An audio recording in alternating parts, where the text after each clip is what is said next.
Have you ever heard of an island that is regularly attacked by sharks? For many years, people living there haven't been able to find a way to stop this. Neither can they understand why sharks come there so often. So, what's going on? Why do these predators keep bothering this specific island while completely ignoring the others in the area? Let's go to this mysterious place and try to find out. July 22nd, 2015. The ocean waters near Reunion Island were clear and transparent. The western part of the island, St. Lou, had always been a great spot for surfing. But on this pleasant sunny day, one of the locals almost lost his life. A 6-foot bull shark appeared out of nowhere.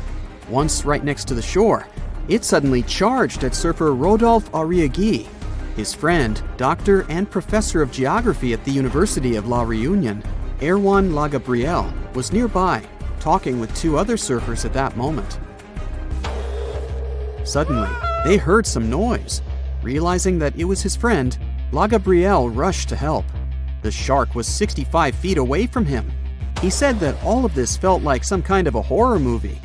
He rushed to Arriaghi, even though he didn't understand what exactly had happened. At first, Arriaghi's body was surrounded by white foam. It then began to turn pink, and then red. Lagabriel said later that it had been one of the scariest things he had seen in his life. Fortunately, when he swam closer, the shark had already been gone. Lagabriel knew that in most cases, a second attack doesn't happen, so he hurried to help his friend. It took them some time to get back to the shore. When Lagabriel pulled his friend onto the beach, he immediately made a tourniquet from a surfboard leash. After that, Monsieur Arriaghi was rushed to the hospital. Fortunately, this story has a good ending. Although the 45-year-old man lost his arm, he still survived. But he was one of the few lucky ones, because this horrifying story is just one of dozens that happened on Reunion Island in recent decades. Reunion Island is one of the regions of France. It's located right near Madagascar, together with its neighbor, Mauritius. They're both located at the same latitude as Australia. These 2 islands are very similar. They have almost the same climate and natural conditions, similar languages and cultures. But there's one huge difference between the 2 of them. In Mauritius, people can relax and have fun in the warm waters of the Indian Ocean, swimming with scuba gear and watching dolphins. Meanwhile, on La Réunion, locals are afraid even to put their fingers in the water. But why is that? Unfortunately, Reunion now has a strong reputation as a shark island. By 2018, 56 attacks had occurred there. From 2011 to 2016, the number of these cases accounted for 16% of the worldwide shark attacks. Now there are warning signs everywhere on Reunion. Local citizens and fishers have begun to discuss the options of large-scale shark trapping. The authorities forbid people to swim almost everywhere, except for a few more or less safe places, like, for example, a coral lagoon. And still, any fisher or scientist knows that sharks can easily get inside these coral rings. In other words, locals and tourists can't feel completely safe anywhere on the island. Meanwhile, in Mauritius, the last shark attack happened in the 1980s. People come here to relax, and everything is perfectly fine. So the question is, why in the world is La Réunion so unlucky? Dr. Lagabriel, the hero I mentioned before, set himself the goal of explaining this strange phenomenon. His study showed that over the past 30 years, the probability of a shark attack on Reunion had increased by 23 times. And in 9 out of 10 cases, it turns out to be a bull shark. If you haven't heard about it, this creature looks exactly like what you would imagine when you hear the word shark. It's one of the most popular species and the one that you often see in different movies and cartoons. These sharks live in tropical and subtropical waters in all oceans. Most often, they're found, yeah, you've probably already guessed, in the southern waters between Australia and South Africa. This place is even nicknamed a shark highway because these predators really like to chill around there. This is also one of the most aggressive shark species, and it's very dangerous for humans. Unfortunately, it's also very tolerant to different water salinity. which means they can basically swim even in fresh water and be totally cool with it. But why do all these Reunion Island attacks happen so often? Well, there are many theories and many different factors that might play their role in all this. Marc Soria, a researcher at the IRD, the French National Institute for Research and Development, decided to conduct a study together with his team. They spent 3 years trying to collect data on 45 tiger sharks and 38 bull sharks living in local waters. The National Research Institute of France supported this study. It was also funded by 3 research foundations: regional, national, and European. That's when you know that the problem is serious. And now, here are the main theories developed by Soria's team and La Gabrielle. The first one is excessive fishing. Experts suggest that long-term fishing and catching small reef sharks, which competed with dangerous sharks for food and territory, eventually led to these dramatic consequences. Unfortunately, when predatory bull sharks ran out of food, they just had to go looking for it near the coast. For bull sharks, surfers on Reunion look like sick, weakened fish, and therefore an easy meal. Also, while in Mauritius, surfers tend to hang out near sandy beaches. On Reunion, they choose places where waves break at coral reefs. But this is exactly where the sharks choose to search for food. So, yeah. The second possible reason is muddy waters. Bull sharks like such conditions very much, and although there are no natural places like these on Reunion, the reason could be the construction of urban areas. Muddy freshwater gets into bays from cities. This water attracts sharks, and this is where the attacks take place most often. But then we can ask again, why not Mauritius? Urbanization is also in full swing there after all.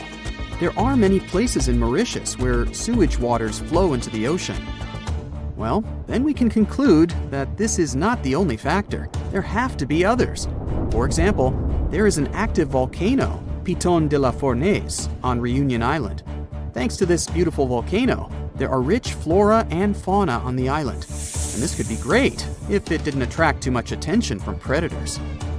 Because of the volcano, the shores of Reunion are less steep, which makes it easier to swim closer to the coast. And sedimentary rocks that get washed away from the slopes of the volcano can attract bull sharks.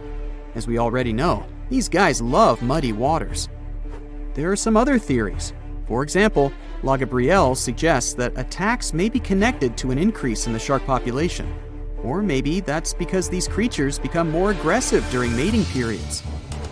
Some people assume that all of this could be Mauritius's fault because they banned catching and selling sharks for meat. But Soria and other experts strongly disagree with this. Not many people on both islands bought this meat to make any significant difference. Anyway, this whole situation caused a lot of tension on Reunion. A big part of the population now supports the idea of catching sharks on a large scale. They also built some underwater fences near the island, and the maintenance of these fences costs $1 million a year. It may seem pretty extreme, but drastic times require drastic measures. But despite all these terrible stories, in general, sharks aren't nearly as dangerous as we think. They almost never attack divers, unless a person provokes them. Experienced divers often compare sharks with stray dogs. These animals shouldn't be feared, but should be respected. Anyway, let's hope that La Reunion will be able to solve this problem, and people will be able to swim in its warm, beautiful waters again. At the beginning of the 20th century, somewhere off the coast of West Africa, a German steamship was leaving the port. Suddenly, the weather got worse, and the vessel entered a thick fog. The sailors ran aground on a sandbank close to the shore. Luckily, no one was hurt, and they were even able to save their precious cargo. But the ship was stuck in the sand for good. And it was not alone there. Nearly the entire length of the western coast of Namibia is called Skeleton Coast. If the name sounds scary, that's because it is. This 976-mile-long beach line is among the most dangerous places on Earth. The local Bushman tribes believe that their supreme deity made this land when it was angry. The Portuguese were the first Europeans to set foot in Namibia in the 15th century. And yep, they didn't like Skeleton Coast either. Portuguese explorers thought this land presented the gates to the underworld. This is the place where the Namib Desert meets the Atlantic Ocean. It might be dangerous, but it's actually beautiful. Plus, it's a UNESCO World Heritage Site. If Skeleton Coast had a PR manager, they would quit on the first day on the job. The area is not exactly tourist-friendly because of its geography and history. Beneath the sand and the waves, there is a secret ocean currently lurking for unsuspecting sailors. It's called Benguela Current. It flows towards the north along the coast of southern Africa. This part of the Atlantic is rich in marine life, but the current's land neighbor isn't that happy with the deal.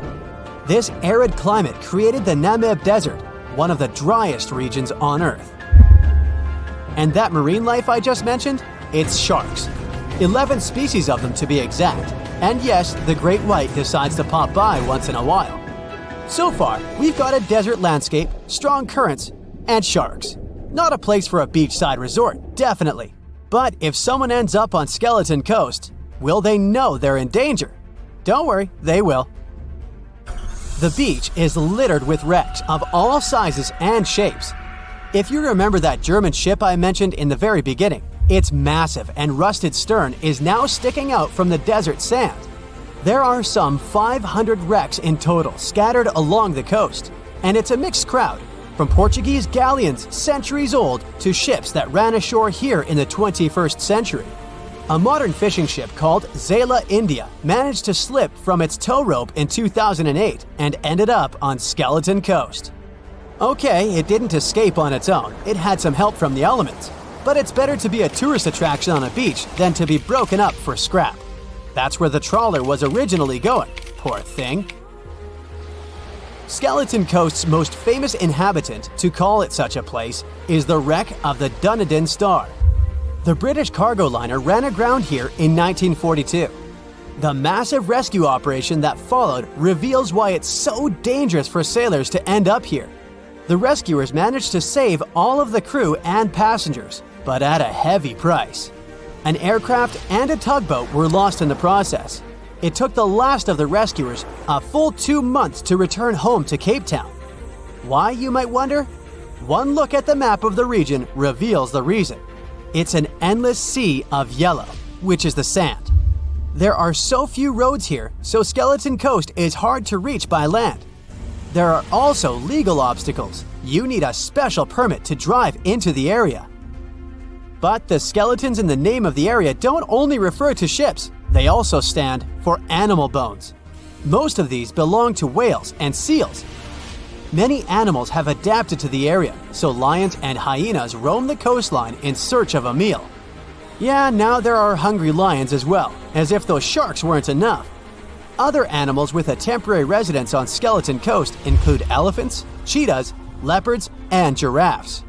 In 1971, the Namibian authorities established a national park here, but except for surfers, after an adrenaline rush, they don't get many visitors. You can understand why.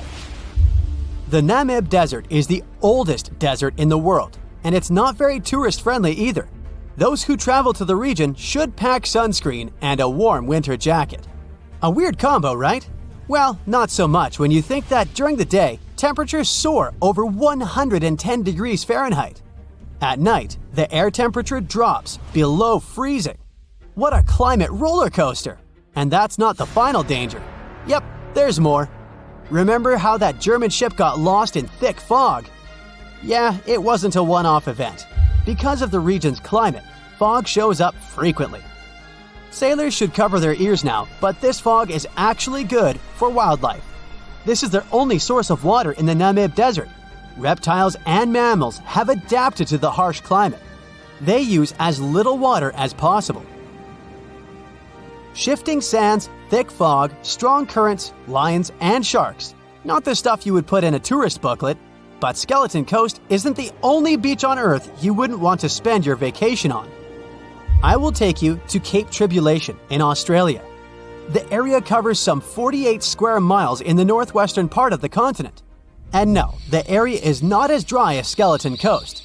It's part of the Daintree rainforest. You could say that here, it is the rainforest, not the desert, that meets the ocean. The beach at Cape Tribulation is straight from a postcard. But looks can be deceiving. Australia? Probably sharks. No, crocodiles are out here to get you if you decide to go for a dip in the sea. There are saltwater crocodiles that the locals call salties. Well, that's a cute nickname for such a dangerous reptile. And it's not just that. The wildlife seems to have a beef with visitors. From October to June, the waters around Cape Tribulation are full of box jellyfish. Their venom affects the human cardiovascular system. When touched by a jellyfish out at sea, swimmers won't have enough time to reach land for help. Vinegar helps neutralize the sting, so you might want to keep a spare bottle in your luggage.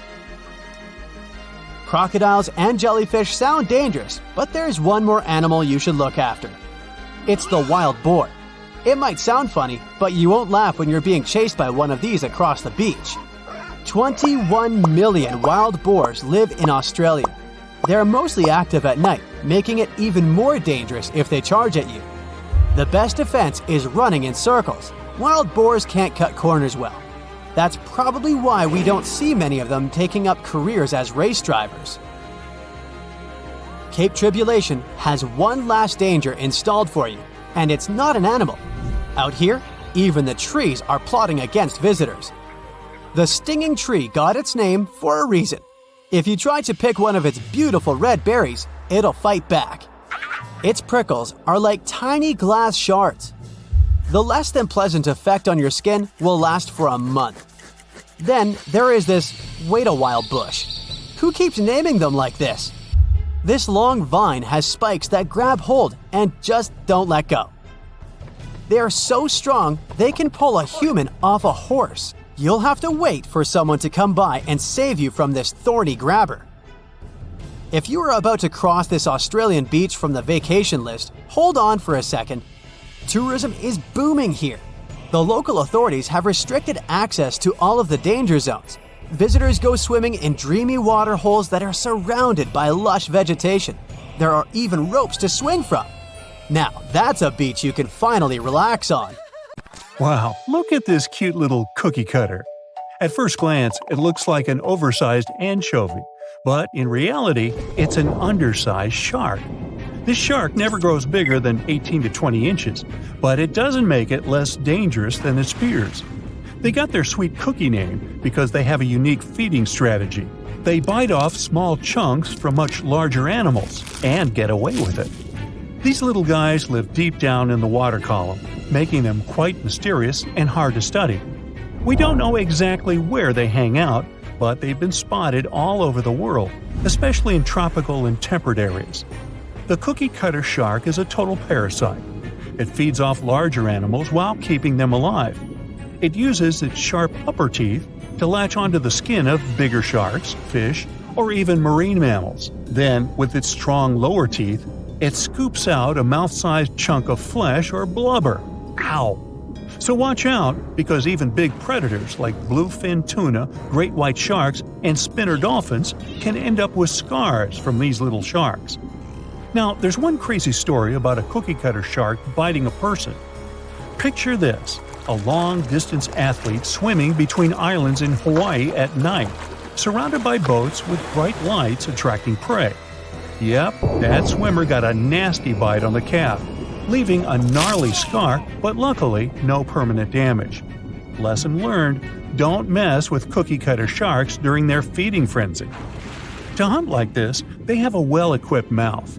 The mouth itself is like a short line that goes across, surrounded by these big fleshy lips that can suck stuff up. It's got a bunch of tooth rows in its jaws, like 30 to 37 in the top and 25 to 31 in the bottom, and they increase as it gets bigger. The upper teeth are small and narrow, standing up straight with a single smooth, pointy bit. The lower teeth, on the other hand, are way bigger and wider, almost like knives, and they interlock to make a saw-like cutting edge. Just like any other shark, cookie cutters lose their teeth throughout their lives. But here's where they're different: they swallow their lost teeth. Some scientists think they do this because they live in nutrient-poor deep waters and want to recycle important tooth-building materials, like calcium. That's a brand new approach to diet supplements, huh?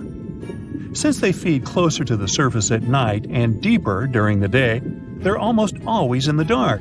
So, this sneaky little shark has these special light-producing organs called photophores that are strategically placed on its belly.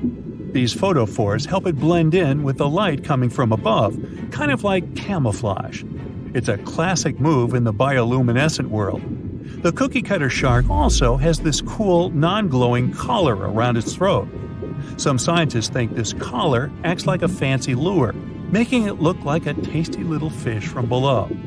Imagine how irresistible that would be to a whole gang of hungry sharks.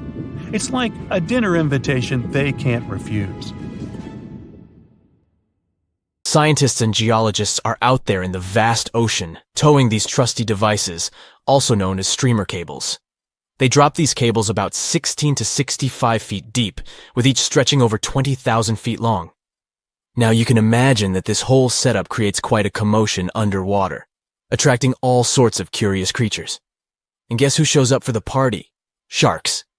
Yep, these toothy pals are drawn to the magnetic fields of the streamer cables and sometimes mistake them for a chewy snack. Now, before you start thinking that sharks have a personal vendetta against these cables, let me tell you something. This is not a new problem. It's been going on since the 1980s. Even big players like Google have faced these underwater cable conundrums. They had to surround these internet cables with a fancy material to protect them from shark teeth. I mean, can you imagine a shark causing a delay in your internet browsing? That's one hungry predator with a serious grudge against technology. So, why exactly are sharks so keen on these cables? Well, no one knows for sure. Some scientists think it's because sharks have a thing for electromagnetic fields and get curious. Others believe they just have a thing for anything cable-shaped. It's not all sharks that cause such problems, but which of them are the troublemakers in this aquatic tale? Well, it depends on the depth of the cables. For example, when it comes to a particular depth, the bull sharks seem to be the mischief makers. These bad boys have solid gray physiques and short snouts. They're like the bullies of the underwater neighborhood, causing trouble wherever they go. Bull sharks are widely found in tropical and warm waters around the world, and they seem to have a knack for seeking out these streamer cables. Now I know what you're thinking. Did these scientists really catch a group of bull sharks and make them bite cables just for science? Nope, they're way too clever for that. Instead, they used a 3D scan of an authentic bull shark jaw to create a computer model. Talk about high tech. They simulated shark attacks on the cables, measuring the impact and compression forces. It turns out that a shark can really do a number on those cables. But here's the kicker. The strength of the cables depends on how fast the shark is swimming when it decides to take a chomp. So if you see a shark cruising by at top speed, you better watch out for those cables. But wait.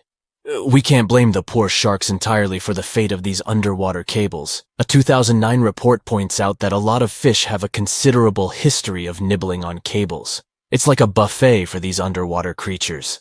Barracudas, sharks from shallow and deep waters, and even some other sneaky culprits have been identified as cable biters. They just can't resist sinking their teeth into the cable wrapping, which then lets the power conductor hang out with the seawater. It's a recipe for cable failure. Still curious about the fascinating world of cable installation? Did you know that more than over 90% of international data takes a watery journey? These cables, which are like underwater highways, stretch for hundreds of thousands of miles beneath the ocean's surface, reaching depths as deep as the size of Mount Everest. Now, you might be wondering how these cables are placed.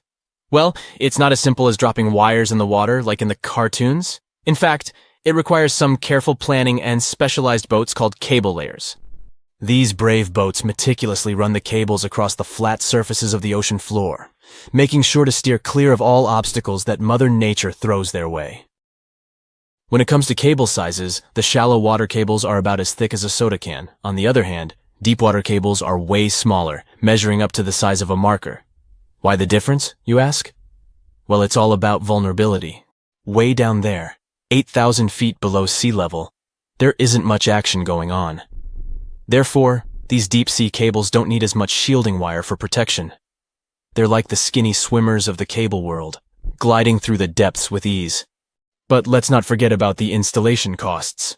Brace yourself, because placing a cable across the vast expanse of the ocean is no bargain. We're talking about millions of dollars. Now, the actual price may vary depending on factors like the total length of the cable and its destination. But trust me, it's definitely not pocket change. Installing shallow water cables is quite the spectacle. They're carefully stuffed beneath the ocean floor using high-pressure water jets. It's like giving these cables a cozy underground home, shielding them from the whims of the ocean currents. So, while cable installation may be slow, and, let's face it, a bit expensive, it's truly a remarkable feat of engineering. The underwater world is a complex and delicate ecosystem, and the cable layers take great care to ensure that their installations don't disrupt the marine life and habitats that call the ocean home. It's a balancing act between technological progress and oceanic conservation, and they're doing a pretty good job at it. Whenever you browse the internet, remember that your cat videos and funny memes might just be zipping through those submarine cables deep beneath the waves. But burying cables safely underwater isn't actually a modern idea, you know. Hold on tight because we're going on a time-traveling adventure back to the mid-19th century. Picture this. It's 1854, and something groundbreaking is about to happen. The installation of the very first transatlantic telegraph cable begins, linking the distant shores of Ireland and Newfoundland. Now, before you roll your eyes and say, "Old news, buddy," let's remember that this was a pretty big deal back then. Fast forward 4 years, and the moment of truth arrives. The first transmission is sent through the cable, carrying a message that goes something like this. Laws. White House received 5-minute signal. Coil signals too weak to relay. Try drive slow and regular. I have put intermediate pulley. Reply by coils. Okay. Maybe not the most exhilarating message ever sent. But hey, they were just getting started. Now, let's put ourselves in the shoes of those remarkable folks involved in this undersea endeavor. Imagine being the lead electrician of the Atlantic Telegraph Company, also known as White House, in the message. He must have been quite the electrician extraordinaire. To put things into perspective, while our cable pioneers were busy laying the groundwork for transatlantic communication, the world outside was bustling with activity. Charles Dickens, that literary genius, was still crafting his timeless novels. Meanwhile, a little settlement named Dallas was officially incorporated in the vast state of Texas. It's pretty incredible to think about how far we've come since then, with our high-speed internet and seamless global communication. Could you really take down the internet by simply going underwater with a pair of wire cutters? Well, technically, yes. You'll need to be all geared up, wearing your snazzy scuba suit and holding a pair of trusty wire cutters. You can also add a mischievous grin on your face just to create the right ambiance, don't you agree? Now, let's get serious. Cutting through those super important submarine communications cables is no easy task. They carry thousands of seriously dangerous volts. But here's the deal. Someone actually did it in Egypt back in 2013. A group of daring individuals wearing their sleek wetsuits and equipped with wire cutters decided to give it a go. Their target? The Southeast Asia Middle East West, Europe E4 cable. A whopping 500-mile lifeline that connects 3 continents. As soon as those mischievous cable cutters did their thing, chaos ensued. Internet speeds in Egypt took a nosedive, plummeting by a staggering 60%. Can you imagine the frustration of trying to load a cute puppy video and having to wait for ages? But hey, let's keep things lighthearted here. The internet, like a phoenix, rose from the ashes once the cable was repaired. Speeds were restored, and everyone could once again binge-watch their favorite shows and indulge in endless rounds of online gaming. The movie Jaws came out in 1975, and since then, people have been terrified of sharks. Some people fear seeing a great white's head come out of their showers, not to mention the fear of running into one at your local pool. Of course, none of this is actually possible, but some other scary shark stuff is. Like, yes, sharks can attack boats. They probably won't sink one. It depends on the size of the shark and the size of the boat. Today, we're diving deep into the facts and myths about the sea's biggest predator. It was the year 1953. On a typical July morning, 2 fishers set out on their daily lobster harvest. They took their white-hulled dory out to sea off the coast of Cape Breton Island in Nova Scotia, Canada. Since it was the lobster season, the sea was dotted with several dories spread out across the water. But that day, something strange happened. As soon as they put the dory at sea, they noticed a large dorsal fin chasing after their boat. They were surprised to see that the shark would follow their boat's every move. For an entire week, they took out their white dory from the harbor, and the shark followed them around, until one morning, as the men were alone at sea, the shark charged at full speed at the boat and smashed a 7-inch hole in its bottom. The boat turned over, and both men fell into the water. The shark didn't come after the men, though. Instead, it swam away and disappeared for good. To clarify, a dory is a small, fragile boat usually measuring 16 to 23 feet long. So how long did that shark need to be in order to sink it? Well, as soon as the boat was retrieved from the ocean, researchers found something interesting. One of the shark's teeth was found stuck in the hull. According to Harvard experts that analyzed the tooth, it most certainly belonged to a 12-foot white shark that weighed around 1,200 pounds. One thing intrigues scientists a whole lot. The great white didn't seem to be interested in the men aboard, but rather in the boat itself. The question is, why? Some people suppose that this great white followed the dory around because it was white, and the animal probably thought it was some big white mammal. It's not the first boat a shark has attacked. You see, sharks don't attempt to sink boats because they're mean and evil. Rather, it's due to murky waters and hard materials that make them mistake inanimate objects for their usual lunch menu.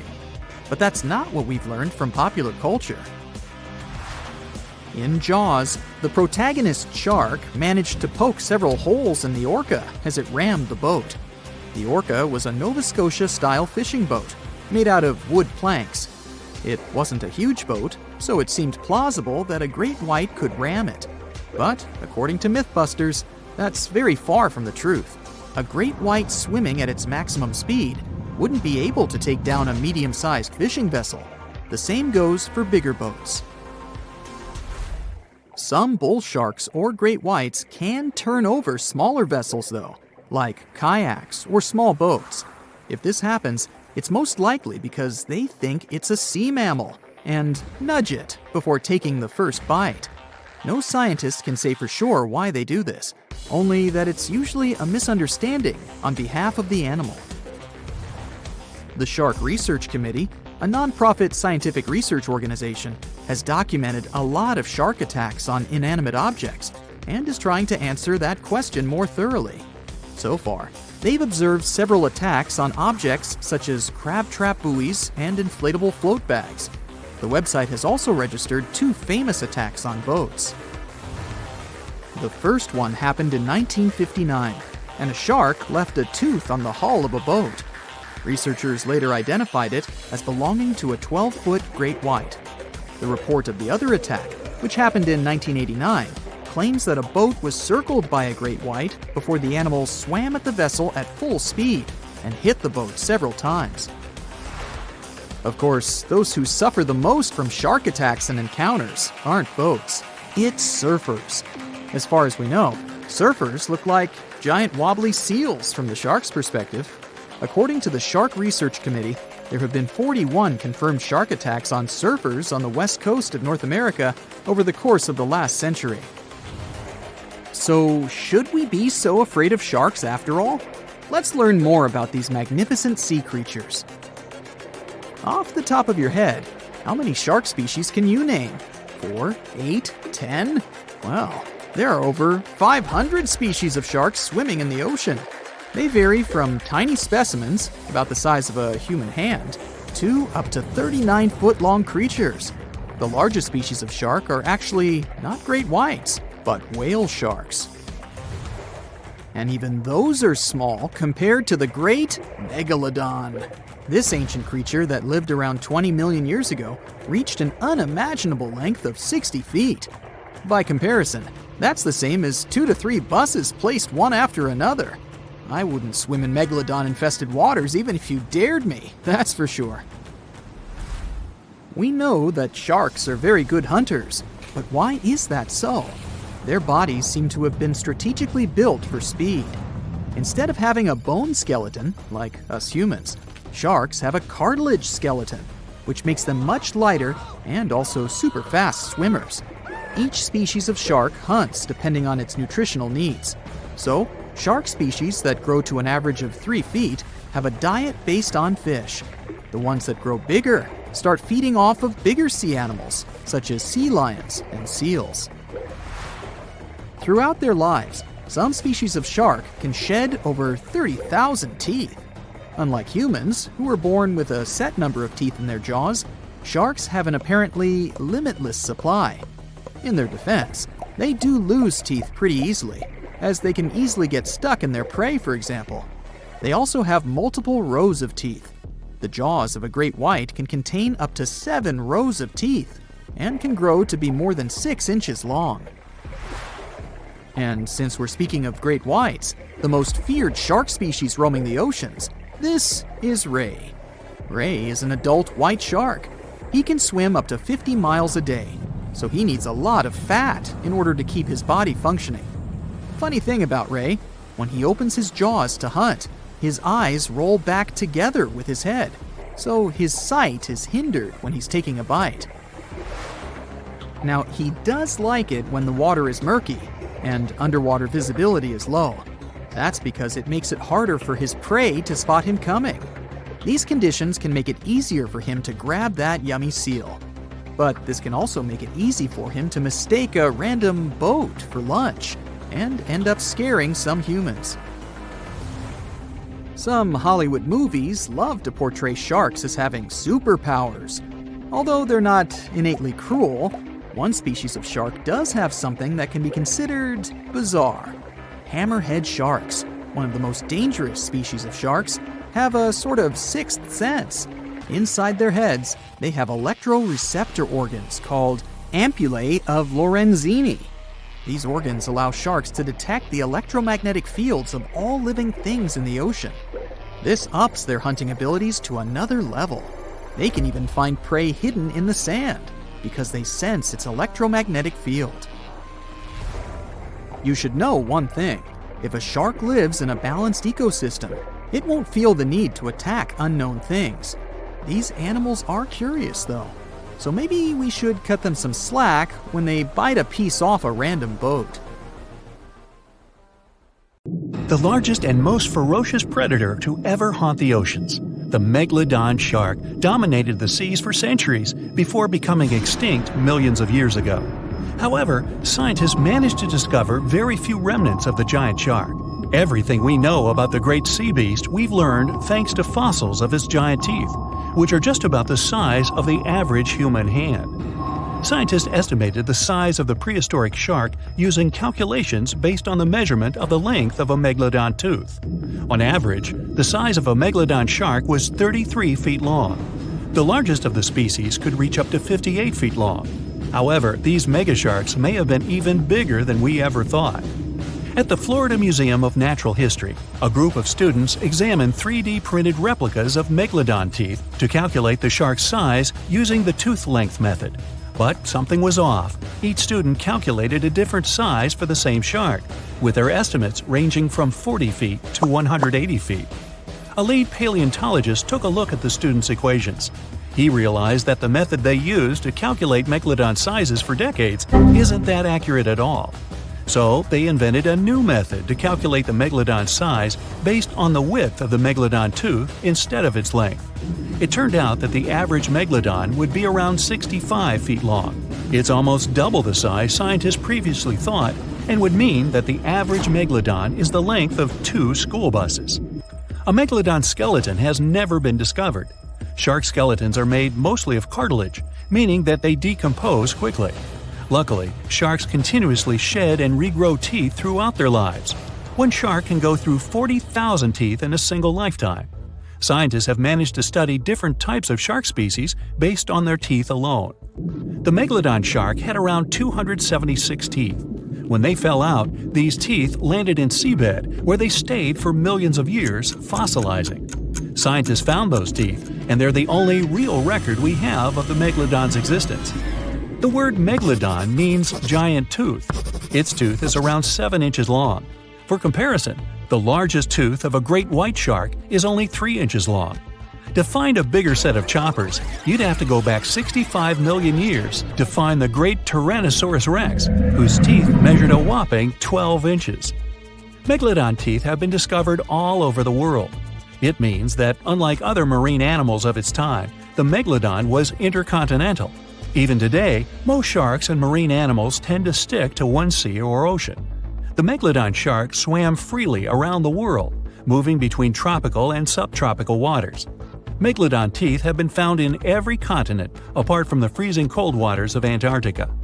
When a megalodon makes a starring appearance in a movie or TV show, it's portrayed to look like a giant version of a great white shark.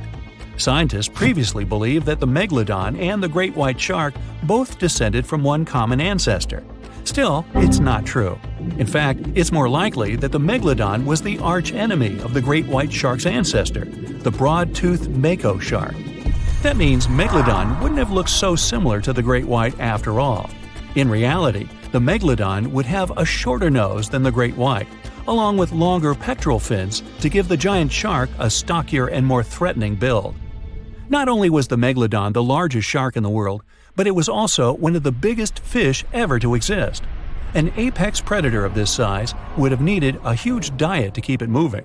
The megalodon would have eaten 2,500 pounds of food every day. The megalodon diet consisted of larger species of fish, dolphins, and even other species of sharks.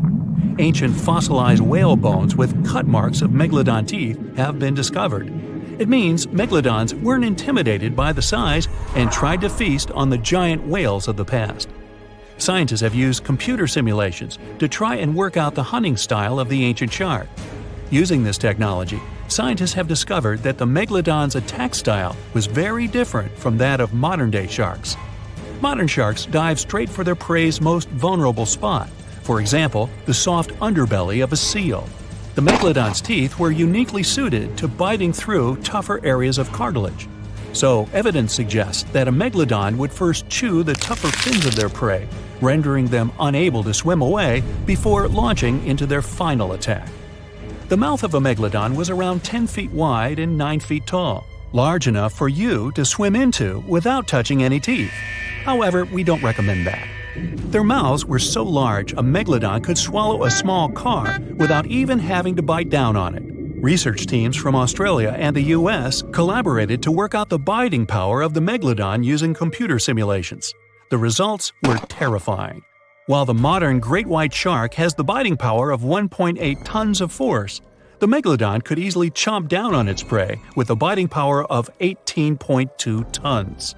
The bite of the megalodon would easily be able to cut through steel and overpower any other predator in the ocean. Scientists believe that the megalodon has the most powerful bite of any creature that has ever existed. The megalodon's bite would easily overpower the T-Rex, which has a biting force of 6 tons. Mysteriously, no one knows exactly when or how the megalodon went extinct.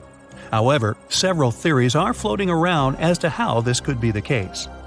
The megalodon had become extinct by the end of the Pliocene, which was a phase of global cooling that spanned over 5 million years and ended over 2.6 million years ago.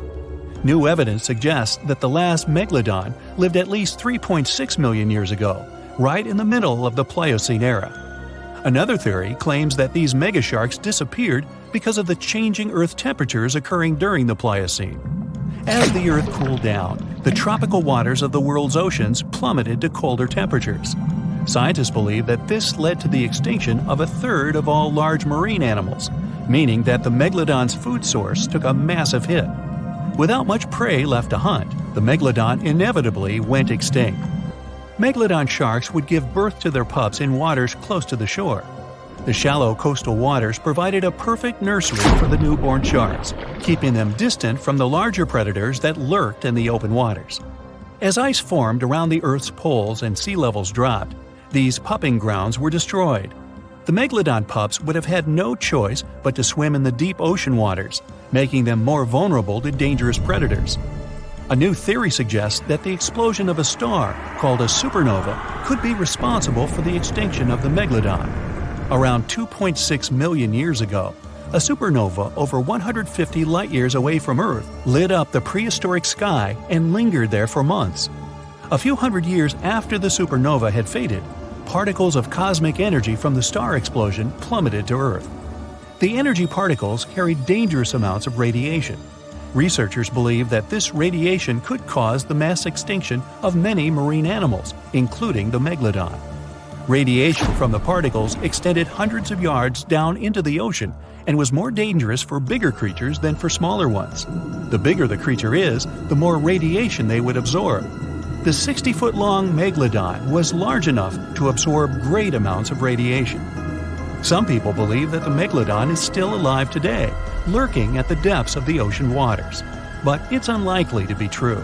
Megalodons are a warm water species, which means they would be unable to survive in the cold waters of the deep ocean.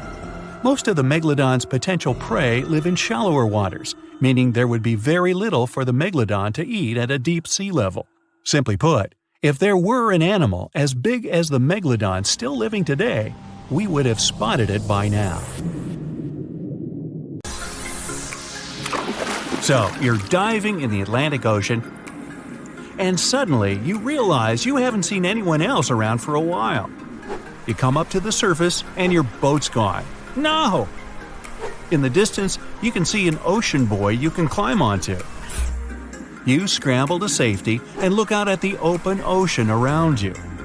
There's nothing but blue in every direction, except something large moving in the water grabs your attention. A dorsal fin breaks through the surface. It's all over! It's a great big shit. Wait a minute. It just rolled onto its side. Oh, it's not a shark at all. You just encountered the heaviest bonefish in the world, the sunfish. It can grow up to 14 feet long, and it lives deep down in the ocean. What you're seeing is the sunfish surfacing. Some people call it the mola mola. It mostly dines on jellyfish and can dive down anywhere from 600 to 2,600 feet. It's not sunbathing or anything, it's letting seabirds eat any little bugs that try to get away with a free ride. A delicious meal, I'm sure. Yeah. The sunfish is so large and heavy, it's extremely difficult for scientists to study it, especially when it swims down so deep. The mola mola, just like the jellyfish, is not even a fish. It's a plankton. It's kind of a laid-back creature that drifts with the current rather than swimming against it like normal fish. The sheep's head fish lives around the Gulf of Mexico and off the West Atlantic. It lives quite far down from the surface, and I hope it stays down there. Its teeth help snag its favorite food, shellfish. While it may look scary at first, the sheep's head fish is a regular at fish markets and some restaurants if you're game to try it. I know I wouldn't eat anything with teeth that looked like mine. The world's most misunderstood fish also happens to look like the saddest. The blobfish lives deep down off the coasts of Australia and New Zealand. It's considered one of the strangest creatures ever caught, and for good reason. This fish just isn't made for the surface. It looks like a melting pile of goo, with a frown. One thing we know about deep-sea fish is that we don't know anything about what really goes on down there. So, you make it to dry land and you hear a deep grumbling sound coming from the muddy sand nearby. Some strange eel-like animals are moving around. They might be cute, but picking one up might be a big mistake. They might mistake your finger for a nice mid-afternoon snack. The giant mud skipper lives throughout Southeast Asia and surprisingly can outrun a human if needed, for a little while at least. They love muddy water, so they mostly hang out near shorelines. What makes these fish unique is that they spend most of their time out of the water. Although they only grow to about 1 foot long, they can jump about 2 feet. The walking trees of the Amazon are one of the biggest secrets of the forest. You head over there. These trees aren't walking around with legs like you or me, but they're still able to move about 60 feet every year or two. What happens is that new roots search for sunlight while the old roots leave the soil, one root in front of the other. Their movements are incredibly slow. You won't be able to sit there and watch them strut their stuff. But if you've got nothing but time on your hands, you'll notice the trees shifting week by week, trying to find the best possible light. You're walking in the West African jungle, whistling away. You pick up a small stick to get rid of some spider webs in your path. It's all good until you realize that stick is tickling your hand and bending. Lucky for you, you just picked up a giant African millipede. They grow to about a foot long, so they kind of look like a small snake. That tickling you feel is their 250 legs wiggling around. These millipedes are part of the same family as crabs and spiders, but they only really eat plants and fallen leaves. You pop over to Nevada for a nice walk. Hey, why not? It's way too hot, so you decide to jump into that nice pool of water you just found. The only problem? This place is way off limits, and swimming definitely isn't allowed. Why? Because of what could be the rarest fish in the world, the pupfish. They only grow about an inch long, and they only live here. They're precious and protected fish, so read the signs and don't even think about going swimming anywhere near them. The pupfish's backyard pool has another claim to fame. It's an earthquake indicator. When there's an earthquake, say in Indonesia, Japan, or China, waves start popping up right there in Nevada. You wouldn't be wrong for wanting to get your eyes checked if you saw this little guy sniffing around. The star-nosed mole is one of the weirdest creatures anywhere. Each one of the feelers on its nose help the almost blind mole find its food. Its nose is so sensitive, it can feel 5 times more than a human hand. That's not all. Star-nosed moles are also the world's fastest eaters. Wow, faster than me. They can even smell around for food underwater. Is there anything this mole can't do? Tardigrades, or as they're sometimes called, water bears, are one of the most interesting creatures on the planet, and also the craziest. These microscopic animals are the toughest creatures on Earth. How tough, you ask? Well, you can find them in the deepest parts of the ocean, high up on mountaintops, in volcanoes, rainforests, and even Antarctica. They're also the first animals to survive exposure to outer space. They can sleep for thousands of years without any food or water, and then get up and walk it off like it was nothing. The water bear could rule the planet, if only it was a little bigger. The blue glaucus looks something like out of a sci-fi movie. But no, this little animal is the weird uncle of the sea slug family, and you definitely don't want to pick it up. It blends perfectly into the ocean waves as it floats on the surface. The glaucus's bright shade of blue helps it melt into its background, but that's not what makes it special. Its sting is quite potent and not very pleasant, but the glaucus doesn't even produce its own venom. It just steals it off of other venomous water creatures. Not bad for something that's only an inch long. How about a delicious coconut? You need to regroup after seeing so many weird animals. Luckily, a coconut just fell from that tree, although something else fell as well. It seems like this coconut's already got an owner. Coconut crabs find coconuts on the floor and rip off that hairy brown stuff that's all over them. Then they grab the coconut with a claw and climb up a tree. From there, they chuck it down to the ground to open it up. So the crab's up there and its lunch is down on the ground. No problem. Coconut crabs love to jump from trees and can land unharmed from a 15-foot fall. This is one crab you wouldn't want to try to catch with your hands. The coconut crab's claw is the strongest of all crustaceans. If it can bust through a coconut, yeah. By now, you've seen your share of crazy, but no one is prepared for the hagfish. This fish looks like an eel, but with one extra superpower: slime. Less than a teaspoon of slime, when combined with water, can multiply up to 10,000 times. Once the hagfish oozes out its slime, nothing can get close. And what if some of the slime gets in its own nose? It learned to sneeze it out.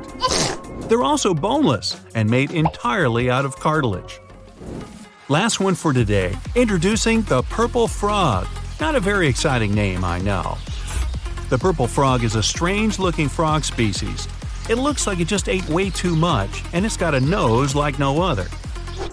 What makes this creature even stranger is that it lives underground, and I don't mean just for a short while. The purple frog only comes out of its hole for 2 weeks a year. It mainly eats termites it finds underground, so why would it bother coming up to the surface at all? The hammerhead has an incredible 360-degree vision that's called binocular. This creature's eyes are tilted forward and their field of vision overlaps. The wobbegong means shaggy beard in an Australian Aboriginal language, and just one look at this underwater inhabitant can explain the name choice. The viper dogfish knows how to create its own light in the deep ocean pitch-dark waters.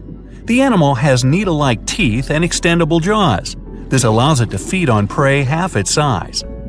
Now, at first sight, all these creatures have nothing in common whatsoever, but in reality, all of them are sharks. There are more than 500 shark species in the world, and lots of them don't look as if they're related. The most fearsome predators in the ocean, sharks have been around for more than 400 million years. They have adapted to all kinds of tough conditions.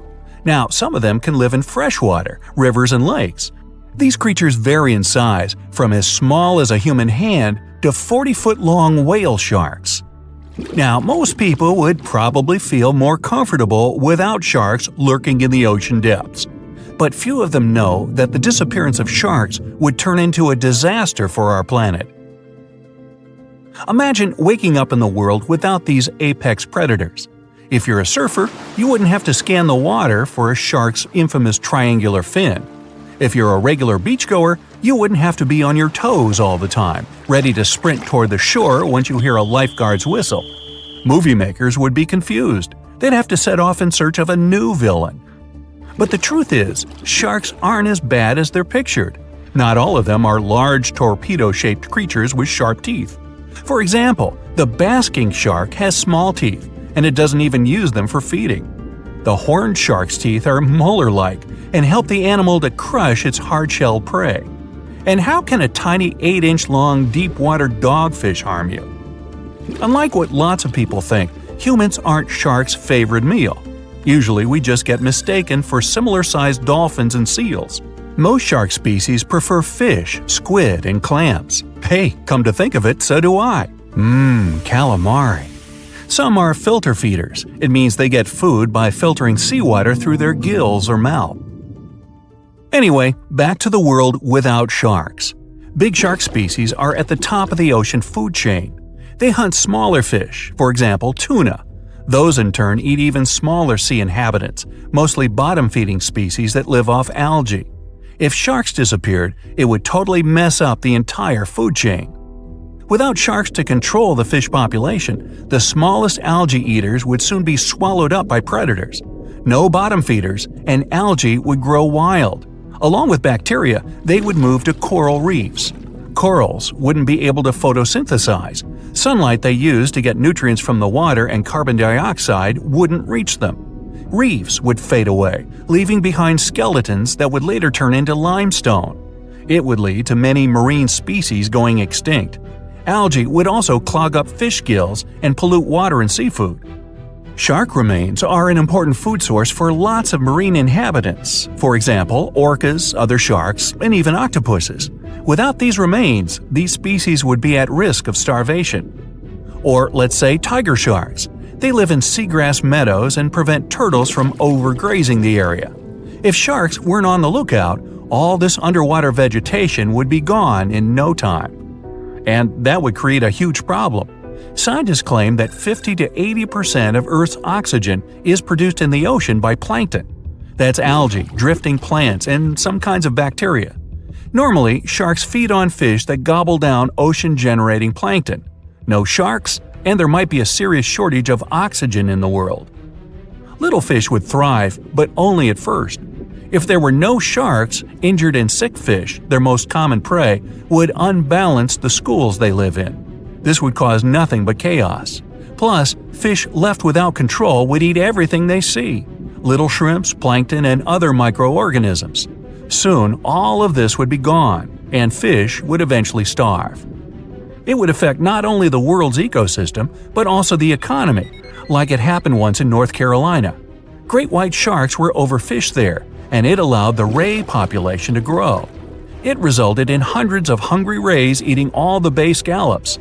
The local fishery had to close. When there were no more scallops, rays moved on to other shelled sea creatures. The disappearance of sharks would also harm ecotourism. For example, in the Bahamas, just one reef shark brings about $250,000 over its lifetime. Divers pay this money to see the creature in its natural environment. One living whale shark brings Belize $2 million during its lifetime. Besides, if there were no sharks, we would never know how amazing these creatures are. See for yourself. Sharks don't have bones. Their skeletons are made of cartilage, just like some parts of your ears and your nose tip. Cartilage is way lighter than real bones. Plus, sharks' liver are filled with oils. That's what helps them to be so buoyant. From afar, sharks' skin may seem to be as smooth as that of dolphins, but in reality, it resembles sandpaper. It's made up of teeny teeth-like scales. They point toward the tail and reduce water friction when sharks swim. Even though sharks don't have bones, their bodies can fossilize. As these predators age, they store calcium in their skeletons to make them stronger. That's why million-year-old shark jaws feel as heavy and solid as bones. Sharks have small black spots near their eyes, nose, and mouth. They allow these animals to sense electromagnetic fields and temperature changes in the ocean. Most shark species have an amazing night vision. Even cooler, they can see colors. They have special reflective tissue at the back of their eyes, which helps them see perfectly with little light. Now, you might be able to tell a shark's age by counting the rings on its vertebrae. Each vertebra has pairs of semi-transparent and non-transparent bands. If a vertebra has 10 band pairs, the shark is 10 years old. Such a count is not always correct, but still. The great white shark's bite is no joke. A 21-foot-long creature can produce a force of more than 4,000 pounds per 1 square inch. It means the fish's jaws are 4 times more powerful than those of a lion or tiger. And you, with your bite force of 150 to 200 pounds per square inch, aren't even in the running. Sharks can heat their eyes thanks to a special retina. It helps them to have a better resolution of everything they see around and detect their prey. Some bottom-dwelling shark species, for example nurse or angel sharks, have a special opening behind their eyes. It supplies oxygen directly to their brain and eyes. Sharks use this organ when they're resting at the seafloor or eating. But most shark species have to swim all the time to pump water over their gills. Sharks live in all oceans on the planet, but several species feel great in fresh water. Bull sharks, for example, can be found in tropical rivers. They've adapted and can now live in both fresh and salt water. And river sharks, true to their name, swim in the rivers of New Guinea, Australia, and South Asia.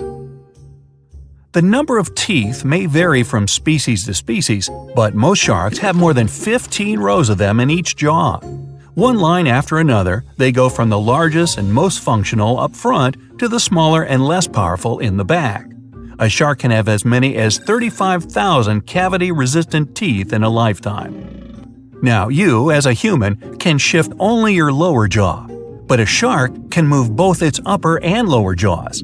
It allows the creature to have a better grip while hunting. Sharks not only smell things exceptionally well, their hearing is excellent too.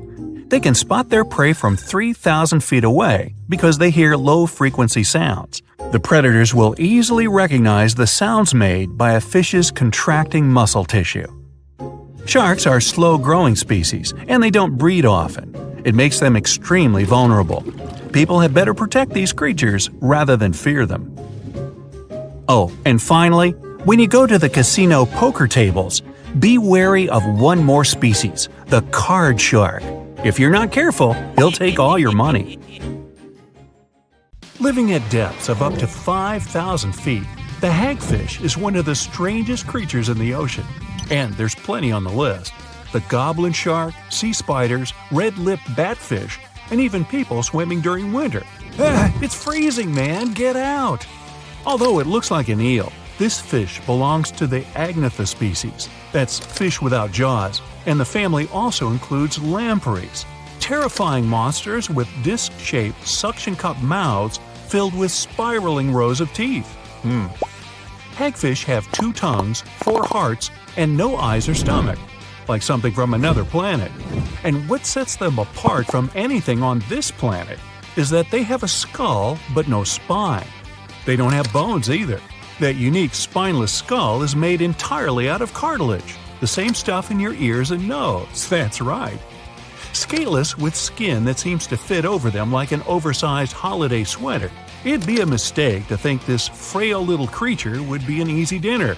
They've evolved to escape from other fish like Houdinis of the deep. And the trick is slime. Lots of it. When something tries to gobble them up or gets just too close for comfort, hagfish release a protein from the holes lining their sides. When this stuff meets the surrounding water, it balloons dramatically, as in 10,000 times. The more water touches it, the bigger this goo ball gets. A teaspoon of hagfish slime can turn into a bucketful in a second. It instantly clogs the gills of any fish trying to chomp down on our slimy friend, even sharks. But hagfish have gills too. So why doesn't the slime block their own? Easy peasy. This hagfish will simply tie itself into a knot and scrape the slime off its body. Doesn't mean their slime comes without inconveniences. Sometimes it gets in the hagfish's tiny nose. To get rid of it, they make themselves sneeze, sort of. Gesundheit. This fish's homemade goo is made of flexible strands that are surprisingly strong, as in stronger than nylon. Imagine falling into a pool of the stuff. You'd struggle to move your arms and legs to swim. It might feel like rubber bands tying you up. But you'd be perfectly safe as long as the stuff doesn't get in your nose or throat. In that case, you'd be as unfortunate as those gilled creatures trying to bite into the slimy fish. And hey, our own species is eyeballing it for loads of potential uses, from parachutes to cars and even clothing. Forget about diving in a pool of this goo. You could be wearing a slime suit in the future. But when it comes to landish creatures, the platypus is just as weird. This mammal has a duck bill, a beaver tail, webbed feet, and lays eggs. Like a lot of fish, the platypus and its relative, the echidna, have no stomach, but they don't need one. They store their food in their cheeks until they surface. Once they've eaten, the food goes straight to their gut. Just when the platypus couldn't get any stranger, they also sweat milk for their platypups. When winter has put bears, bats, snakes, and even myself into hibernation, there's one animal that does things a little differently. During the cold season, the wood frog lets itself freeze, sometimes for up to 7 months. Like a brown popsicle, they fill their body with a syrupy, au-naturel antifreeze to stop crystals from forming. And when the right time comes, they can just thaw themselves out, even multiple times a season. These frogs will find a nice covered area in the forest and wait until spring comes. Once they're thawed, they'll hop away like nothing happened at all. When your name's the boxer crab, you have to live up to it. Ding ding! Round 1! This little crab is super smart. It has sea anemones living in its claws, and these DIY boxing gloves pack a punch. Carrying around these little tentacled sea creatures helps this tiny crab defend itself against fish and anything bigger than it. When feeling disturbed, the crab starts swinging and its gloves start stinging.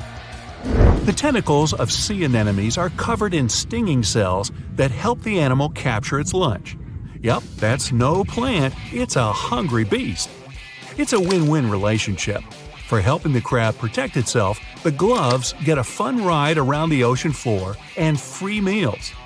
Its other names don't sound as tough, but I assure you, the pom-pom or cheerleader crab looks cute but shouldn't be messed with. If you're afraid of spider webs, this is one to avoid. Darwin's bark spider is an orb weaver type that creates a jaw-droppingly large web for a penny-sized spidey. The silk in its web is 10 times stronger than Kevlar and double the strength of any other spiders on the planet. And the webs themselves can be as big as a king-size bed. Not that you'd want to sleep in one. Their web bridges are even more impressive. They can be over 80 feet long. The spiders build them across rivers to catch bugs flying over the water, or you rafting down the rapids. Watch out! And here I thought I spent too much time on the web. Gone to the beach on a hot sunny day when you realize you're out of sunblock. Hey, just do what hippos do. When they sweat, they create their own sunscreen. Living in the water for most of its life, a hippo's skin must stay wet to keep hydrated. When they do have to venture out of the water, something strange happens. The red or pink color we sometimes see on hippos are little beads of fluid that absorb the sun's UV and protect the skin from burning. They're also highly acidic to help stop bacteria growing on the skin. Hippos might look big and clumsy, but they could easily outrun and outswim the best Olympic athletes out there. Must be why the ancient Greeks called them hippopotamus, the river horse. Now, when you're a plant, it's hard to defend yourself, but not for the acacia tree. It has built-in bodyguards, ants.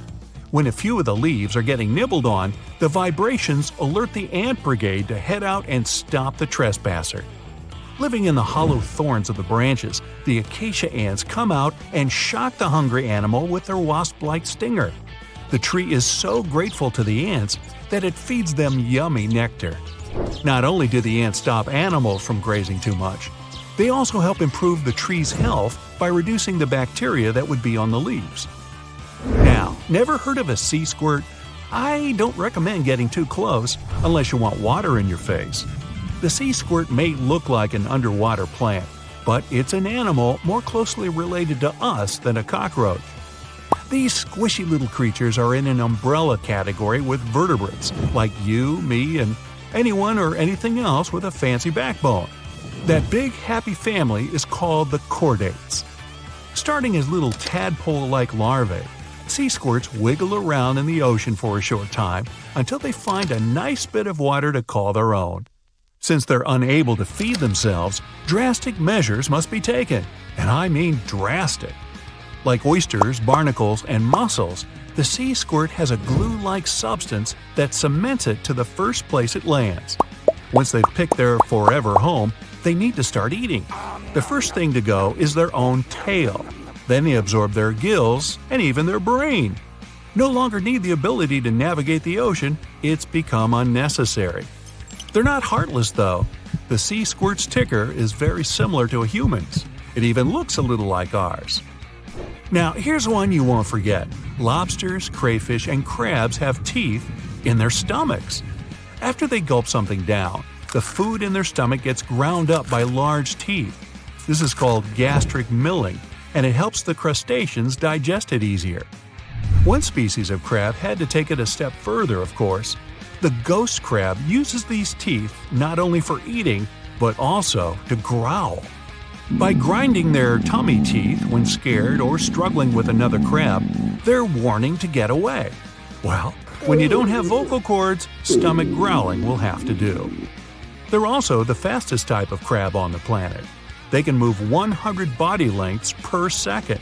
That'd be like you running 1.5 football fields in the blink of an eye. Whoa, look at that!